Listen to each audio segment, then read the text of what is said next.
You think it wouldn't be hard, but like choosing a name and the right brand is, well, it's not hard really. You just need to decide on something. And making those decisions are the hardest things to do. Yeah. It takes so long to make them as well. So where did Black Fox go? There was a long line of names that we couldn't get for various reasons. Different people own the domain names. Different people wouldn't sell us the domain name. Different people wanted like 20 grand for a domain name. Yeah, of course. So everyone's thought of all the different names. Right. Black Fox was a story that my business partner got told as a kid, and it was just in the mix at the end, and we're like, it's a cool name, man. What is wrong with it? Black Fox was a name that it was a story my business partner got told as a kid and ran with it. Okay. It works, but a brand is what you associate with it. You know, like the quality of the product and the quality of the service and the experience. So. Could have called it something else, and hopefully the end result would have been the same. It doesn't really sound like downtown New York. It sounds a bit smaller, I think, like a smaller cafe. Like, well, anyway. I feel it could go anywhere, really. Yeah. It's very versatile. But I guess speaking of downtown, like, what was there a deciding factor? Like, what made you want to come into the financial district? I mean, the building and space is amazing, but if you could have had did you have any other options that you were looking around Manhattan? Or you were like, oh, there's nothing really down here in Phi Dai. Maybe that was the idea. Okay. That was exactly the idea when we first signed this space. Yeah. When we signed, there was, since we signed, La Colombe's open on the other side of Deutsche Bank right here.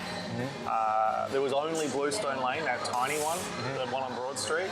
That was all there was down here. Voyager down the road, which is just about to close actually, unfortunately.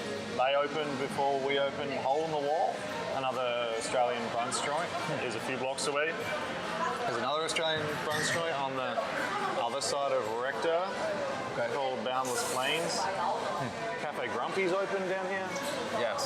So, in answer to your question, yes. Everyone's here now. Do they all kind of come in after we sign? After you sign, and then they're all in the process. Because I mean, a lot of people would have seen that there was the lack. Right. With the density, like the workday density down here is crazy. You got 50 floors at Deutsche Bank right there, and then you got all the other ones around the place. So does it get really crazy during the day? There's lots of businessmen. that must affect some pricing structures too, I guess. We haven't. We're not at the point where we're putting the prices up yet to reduce the volume. That'd be nice. We're like, our lines are too long. Right. Let's put the price up by 50 cents. Yeah, no, I mean that's not good business. That's not good. Yeah, you get too much into it. People do it.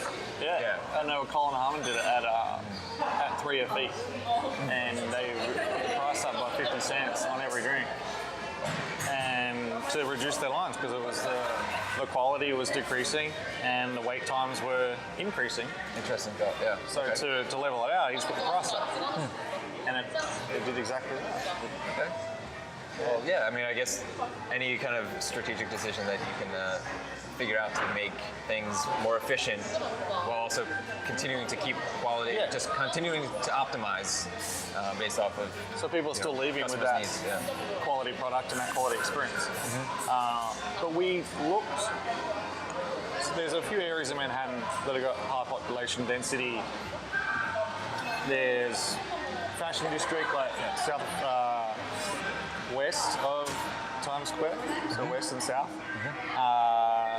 Around Union Square, quite close, but then the rent's very high as well, so that it's kind of like plays itself against itself. Right. Between 40th and like 55th on 5th, 6th Avenue, and then here, obviously, and Jersey City would be another one that we can see. So yeah, basically it's because rent in New York City is crazy. Like, I can imagine. You're paying like crazy amounts. To make it work, you got to do volume.